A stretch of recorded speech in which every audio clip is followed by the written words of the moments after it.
महिला ने बस एक झपकी ली थी, लेकिन उसने कभी सोचा भी नहीं था कि वह खुद को एक चिकनी, घुमावदार सतह पर लेटी हुई पाएगी। अगर उसके बाएं पैर के दबाव से घर्षण न बढ़ता, तो वह शायद पहले ही एक अथाह खाई में गिर चुकी होती। भयभीत, महिला हिलने की हिम्मत नहीं कर पाई। खुद को शांत करते हुए उसने अपने आसपास का निरीक्षण करना शुरू किया।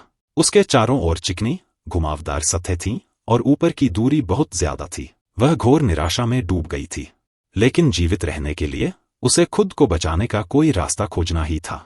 उसने अपने बाएं हाथ को अपने जबड़े की दीवार पर कसकर दबाया, अपने अभी भी महसूस हो रहे दाहिने पैर से अपने शरीर को पलटने की कोशिश की।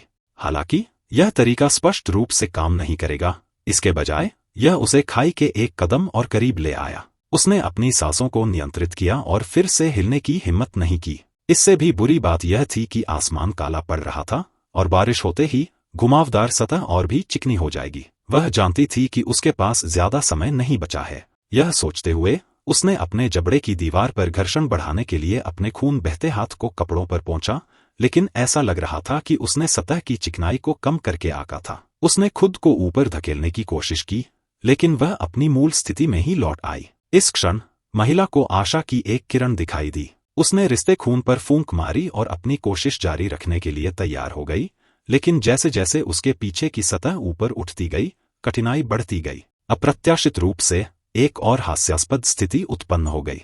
इससे भी बदतर, मूसलाधार बारिश जारी रही।